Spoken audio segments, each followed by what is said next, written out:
Let me ask you something, and I want you to sit with the question before you reach for an answer. When was the last time you did something difficult? Not because someone was watching, not because there was a reward attached to it, not because you had to, but simply because you knew it was the right thing to do for yourself.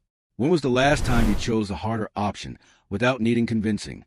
When was the last time your actions at the end of the day matched the person you describe yourself as at the beginning of it? Take a moment. Think about it honestly. Because here's what I have observed. And I say this not to condemn anyone, but because silence on this matter has cost too many people too much already.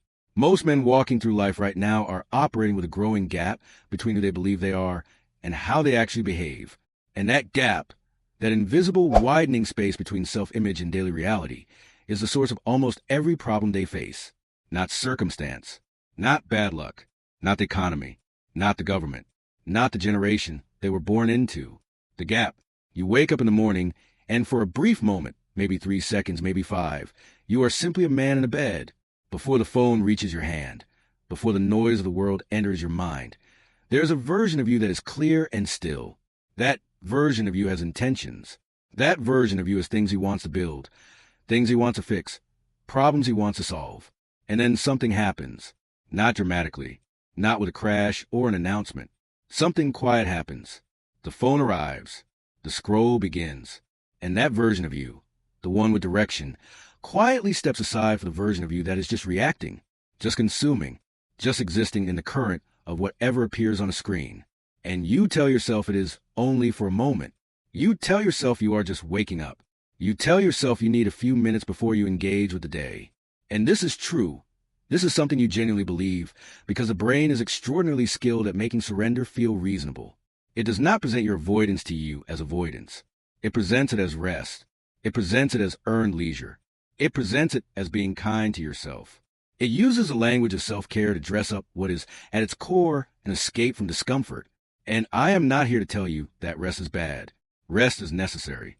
The problem I am describing is not rest. The problem is the way in which comfort has become the default response to every moment of potential difficulty. The way in which the pursuit of ease has replaced the pursuit of meaning. The way in which a man can spend an entire day consuming content, food, noise, opinion, entertainment, and arrive at midnight genuinely exhausted, genuinely feeling like he worked, while having produced absolutely nothing that moves his life forward. That is not rest. That is erosion. And here is where I want you to feel something, because I think many of you already feel it, but have not given a name. There's a kind of tiredness that sleep does not fix. You know this tiredness. It is the tiredness that exists beneath the physical, the kind that arrives not from overwork, but from underuse. The fatigue of a man who has not been truly challenged in months, maybe years, who has gone through seasons of his life doing just enough to not fall apart, but not nearly enough to grow. And the irony of that tiredness is that it drives you further toward comfort, because your brain interprets the heaviness of purposelessness as a need for more recovery. So the cycle tightens. You are tired, so you consume. You consume, so you are emptied. You are emptied, so you are tired. And somewhere in the middle of that cycle, money disappears, time disappears, potential disappears. Not violently, not all at once, but steadily, the way water recedes from a shore. You barely notice until you look up and realize how far back you have been pulled. This video is not about money. Not yet. This video is about the thing beneath the money. It is about the structure of your daily behavior, the architecture of your choices, and the psychology that governs both. Because until you understand what is happening inside you, no financial strategy, no income increase, no lucky break will ever be enough. The problem you have is not in your bank account. It is in the decisions you make every single day that you have quietly agreed to stop examining. What I am going to say in the next several minutes is not easy to hear, but I believe you are capable of hearing it. I believe that if you were not capable, you would not be here. And I believe that somewhere beneath the distraction and the noise, there's a version of you that already knows everything I am about to say, a version that has been waiting quietly for someone to say out loud. So let us begin. The human brain was not designed for the world you are currently living in. This is not an excuse. It is a crucial piece of context, because understanding the machine you are operating is the first step toward operating it with any real intelligence. For hundreds of thousands of years, the brain's primary function was survival. It was wired to seek pleasure, avoid pain, and conserve energy wherever possible. These were not weaknesses. They were adaptations. In a world of genuine scarcity, where food was uncertain and danger was real, the brain that prioritized rest, that sought out sweetness and warmth and safety, was a brain that kept its owner alive long enough to reproduce. The impulse toward comfort was, for most of human history, a life-saving mechanism. And then the world changed, radically, rapidly, in a way that evolution could not keep pace with. Now you exist in an environment of almost incomprehensible abundance, not just material abundance, though that is part of it, but sensory abundance, information abundance. The sheer volume of stimulation available to a man sitting alone in a small room with a device in his hand would have been unimaginable to any human being who lived before this century. In a single afternoon, you can watch 100 videos, read 1,000 opinions, hear music from every country on earth, see images of places you will never visit and lives you will never live. And your brain, which was designed to find satisfaction in small, earned pleasures, a meal, a conversation, a solved problem, is now exposed to a machine that delivers stimulation on demand in infinite quantity, calibrated by algorithms to be maximally engaging at all times. This is not neutral. This is not simply entertainment. This is a systematic rewiring of your capacity for patience, focus, and delayed gratification. And the way it works is through dopamine, not as a reward, as it is commonly misunderstood, but as a signal of anticipated reward. Dopamine is the chemical of desire, of seeking, of the hunt. It is released not when you achieve something, but when you believe something pleasurable might be coming. And the scroll, the endless, frictionless scroll of a social media feed, is perhaps the most effective dopamine delivery mechanism ever engineered by human beings. Every swipe carries the implicit promise of something interesting just beneath it. Every notification suggests that something has happened, something has changed, something is waiting for you. The brain, ancient and survival-oriented, cannot distinguish between the dopamine hit of a genuinely important piece of information and the dopamine hit of a video of a man falling off a bicycle. It responds to both. It chases both. And over time, with enough repetition, it begins to prefer the frictionless hit of the scroll over the slow, effortful satisfaction that comes from building something real. This is comfort addiction, and it is not a weakness of character. It is a feature of an environment that was specifically designed to exploit the vulnerabilities of a brain that never evolved to resist it. But here is where individual responsibility enters the picture, because understanding that you've been placed in an engineered environment does not relieve you of the responsibility of navigating it. A man who lives near a river knows the river floods. The fact that the river is not his fault does not mean he should build his house in the floodplain. The environment is what it is. The question is what you choose to do with the awareness that it is working against you. And what most men choose to do, often without consciously deciding anything at all, is to pursue the path of least resistance. Not dramatically, not with a declaration of surrender, simply by making the easier choice again and again in moments so small they barely register. Staying in bed a little longer, opening the phone before the day has properly begun, choosing the screen over the silence, ordering the food instead of preparing it, watching the video instead of working on the thing. Each of these decisions is tiny. Each of them is, in isolation, almost meaningless. But they are not isolated. They are a pattern. And patterns, sustained over weeks and months and years, become character. They become identity. They become the life you are living, whether or not you ever consciously chose it. There is an internal dialogue that goes along with this pattern, and I want to name it specifically because most men have this conversation inside themselves every single day without ever examining it. It sounds like this: I will start properly tomorrow. Today I am tired. Today is not the right time. Today something happened that made it difficult. This week has been hard. Next month will be better. When things settle down, I will be more disciplined. When I have more money, things will be different. When I find the right system, the right routine, the right moment of clarity, then I will begin. This voice is not a liar. Exactly. It believes itself. And that is precisely what makes it so dangerous. Because the brain, when it is protecting you from discomfort, does not do so through obvious deception. It does so through narrative. It constructs a story in which your avoidance makes complete sense, in which waiting is wisdom, in which inaction is prudence, in which the man who is doing nothing is actually preparing for the moment when he will do everything. This is one of the most sophisticated forms of self-deception available to a human mind, and it masquerades as self-awareness. The man who says, "I know I need to change, and I am working on understanding why before I act," sounds thoughtful. He sounds mature. He sounds like someone who is taking the process seriously. But look at his life 6 months later, a year later, 3 years later. He is still understanding. He is still preparing. He is still waiting for the internal alignment that will make action feel natural and guaranteed. And the years move through him, quietly, without his permission. Fear is the engine beneath all of this. Not fear of failure in the dramatic sense. Not fear of catastrophic collapse. But the smaller, less acknowledged fear discovering your own limits. Because as long as you have not tried in earnest, you cannot yet know what you are capable of. And that uncertainty, as uncomfortable as it is, carries within a kind of hope. The man who has not truly committed to building something can still believe that if he did, he would be extraordinary. He can hold that possibility like a protective flame, never exposing it to the wind of actual effort.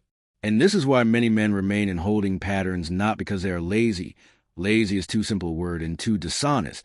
But because try with full commitment means risking the end of a particular story they have told themselves about who they could be. Avoidance dresses patience. Fear dresses strategy. Comfort dresses recovery. These are the psychological forces that quietly govern the lives of men who feel stuck, and they are operating in most cases completely beneath the level of conscious awareness. The man living this way does not feel like someone who is avoiding his life. He feels like someone who is managing it, someone who is being realistic, someone who is taking things one day at a time. And those phrases are not wrong on their face. But in this context, they have become the language of a man who has made peace with stagnation. Now let us talk about the planning trap, because this deserves its own examination. There is a particular behavior that looks almost identical to productivity, but delivers none of its outcomes. It is a behavior of planning without executing, organizing without beginning, researching without committing. The man caught in this pattern has notebooks full of goals, browser tabs full of information, apps full of schedules, and a mind full of intentions. He has thought about his life in great detail. He has visualized outcomes, considered obstacles, mapped trajectories, and all of this activity, and it is activity, real cognitive activity, produces in him a genuine feeling of progress. The brain does not cleanly distinguish between thinking about doing a thing and doing it. The planning process activates similar reward circuits to the execution process, but with far less risk and discomfort. So the brain, given the choice, will often accept the simulation of progress over the reality of it. This is why you can spend an entire afternoon planning your week and feel productive, having changed nothing. This is why the notebook remains cleaner than the life it was supposed to organize. And this is not a character flaw. This is a psychological pattern with a clear neurological basis. But once again, awareness of the pattern is not the same as transcending it. And the man who learns about the psychological trap and uses that knowledge to feel intelligent rather than a change of behavior has simply found a more sophisticated form of the same avoidance. Now we arrive at money. And I want you to notice something about the way this conversation has unfolded, because it is intentional. We have not spoken about income, about savings rates, about investment vehicles, about financial literacy in any technical sense. We have spoken about behavior, psychology, and the architecture of daily choices. And we arrived here naturally because that is the actual sequence. That is the true order of operations. The financial life of any man is not primarily a financial document. It is a behavioral document. It is the ledger of his psychology made visible in numbers. Consider the following and be honest with yourself as you do.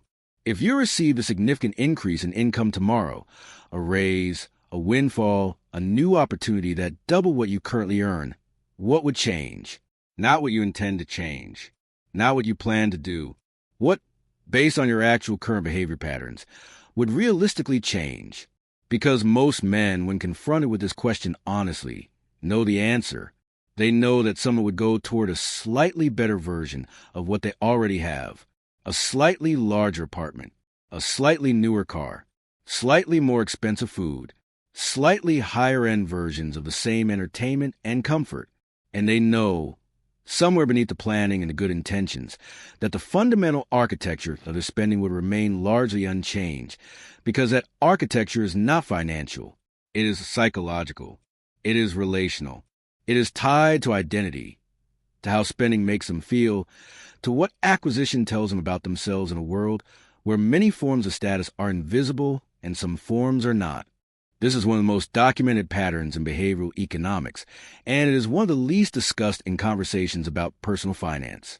Lifestyle inflation, the phenomenon whereby expenses expand to meet and then exceed rising income, is not primarily a financial problem. It is a comfort problem. It is a reflection of the same impulse that causes a scroll, the impulse that chooses the easier option, the impulse that seeks the immediate reward over the deferred one. And it means that income by itself is not a solution to financial instability. It is often an amplifier of the instability that already exists. There is a particular pain that comes with this realization, because the story most men tell themselves about their financial difficulties is that they are primarily a resource problem. If they just had more, they could manage it. If the numbers were just a little better, they could make it work. And this story is seductive because it contains a measure of truth. More resources do provide more options, but it is ultimately a displacement of the actual problem.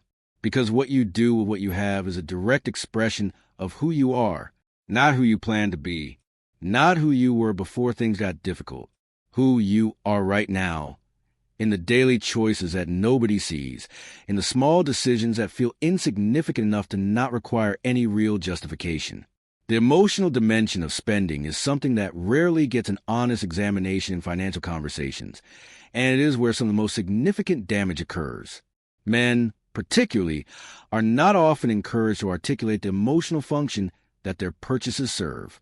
But the function is real, and it is worth naming. Spending, especially impulsive, unplanned spending, frequently serves as a form of self-regulation. It is a way of managing a feeling that has not been given any other outlet. Boredom produces a purchase. Frustration produces a purchase. Loneliness produces a purchase. The sense of being unseen, undervalued, or overwhelmed in your daily life produces a purchase. And the purchase works. In the short term, it works extremely well. The arrival of something new, the brief elevation of mood that accompanies novelty and acquisition, is real. The brain registers it as a reward.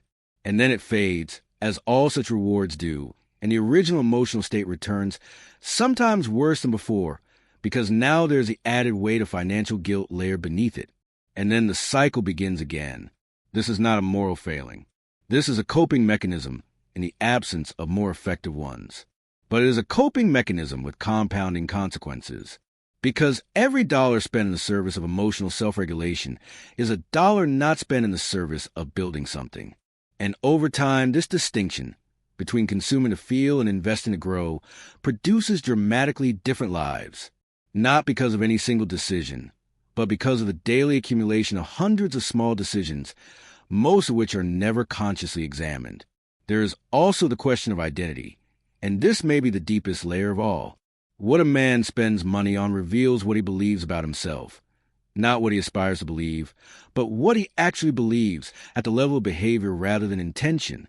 A man who genuinely believes he is building something will behave like a man who is building something, which means he will treat resources, time, money, energy, as materials to be used thoughtfully rather than experiences to be consumed immediately.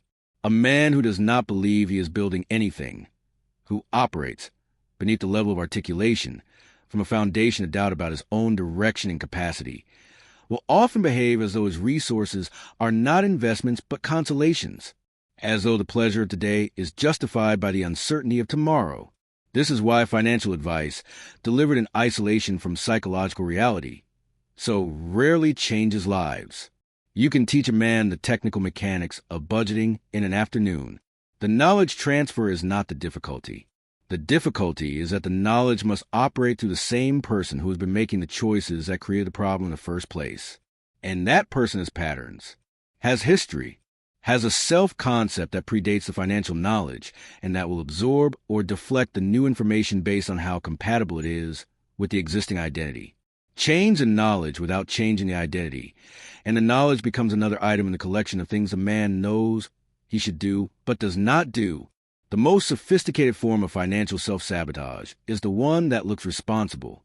It is a man who earns a decent income, does not have dramatic vices, does not make wildly irresponsible purchases, and yet somehow, at the end of every month, has nothing to show for it.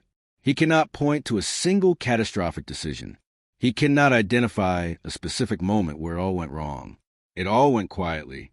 It went in the accumulation of convenience fees, of slightly overpriced meals, of small luxuries that individually seemed justified, of subscription services whose value he never seriously evaluated, of social spending motivated by the discomfort of saying no, of impulsive purchases made in moments of mild dissatisfaction.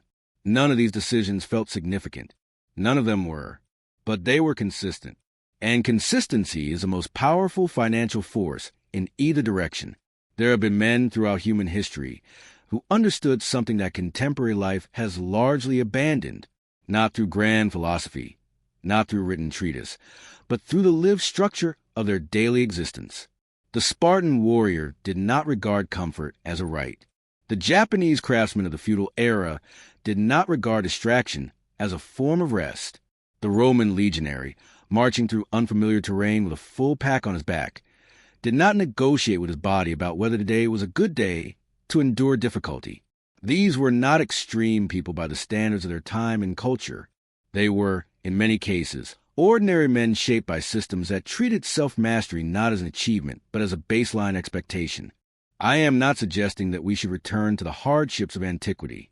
I am not romanticizing suffering. But there is something worth examining in the contrast between those frameworks and the one we currently inhabit, because those men and the systems that shaped them understood something about the relationship between comfort and capacity that we have largely lost. They understood that the avoidance of difficulty is not the preservation of a man, but the gradual erosion of him, that a man who has not been made to be uncomfortable regularly, who has not been placed in situations where he had to reach beyond what was easy, becomes in time a smaller version of himself, not through any single moment of weakness, but through the accumulated softness of a life spent optimizing for ease. The craftsman who spent years perfecting a single skill, who sat with the frustration of imperfection, who returned to the same difficulty day after day without the promise of immediate reward, was not suffering. He was becoming. He was, through the discipline of sustained effort, constructing a self that had depth and utility and something to offer the world. And the financial dimension of his life reflected this, not because he was particularly interested in wealth, but because a man who builds a real skill, maintains real discipline, and operates from a foundation of genuine self-respect naturally creates value. The money followed the character. It was never the other way around. Modern life has inverted this sequence so completely that we have largely forgotten there was ever another order. We have come to believe that the right information, the right strategy, the right financial instrument will produce the results we want, and then we will become disciplined people once the results arrive. We are waiting for the outcome to teach us a behavior that actually produces it. This is a trap. This has always been the trap. And the ancient craftsman would have recognized it immediately because he lived in a world that made no such promise. He knew, without needing it explained to him, that the only path forward was through the practice, not around it. The Stoic philosophers, men like Marcus Aurelius, who was not a philosopher by profession but an emperor by responsibility, were preoccupied with the question of what a man actually controls, not as a therapeutic exercise, but as a practical framework for living in a world of genuine uncertainty. And their conclusion was consistent. You control your judgments, your responses, your commitments, your character. Everything else is variable. And so the wise investment of man's energy was not in the pursuit of circumstances he could not control, but in the cultivation of character that could navigate any circumstances. This is not abstract wisdom. This is the most practical financial advice ever given, because the man of steady character does not require perfect conditions to build something.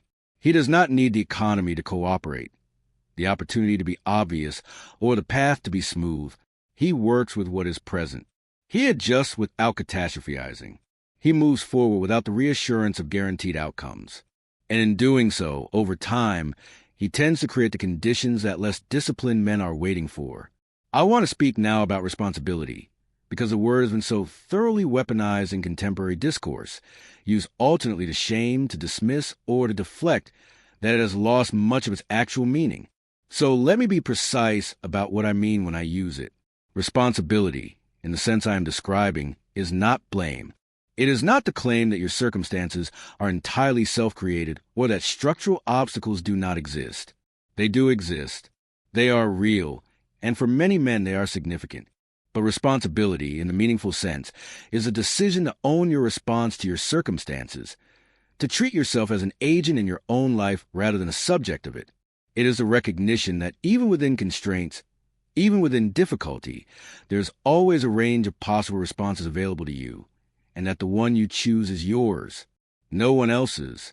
This matters financially because the moment a man externalizes the cause of his financial condition entirely, the moment he locates a problem exclusively in the economy, in the government, in his upbringing, in his employers, in luck, he has also, in that same motion, surrendered the agency required to change it, because if the problem is entirely external, so is the solution, and then he is simply waiting for the external forces to shift in his favor, waiting for the circumstances to change.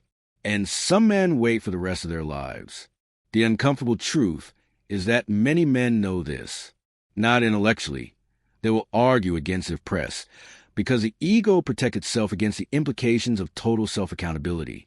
But at a quieter level, many men feel the weight of their own role in their situation. They feel it in the small moment of honesty that arrive before sleep, or in the car alone, or in the pause between one distraction and the next. And rather than staying with that feeling, rather than letting it be informative, they reach for the next distraction, the next comfort, the next thing that makes the feeling go away, without requiring them to do anything about what caused it.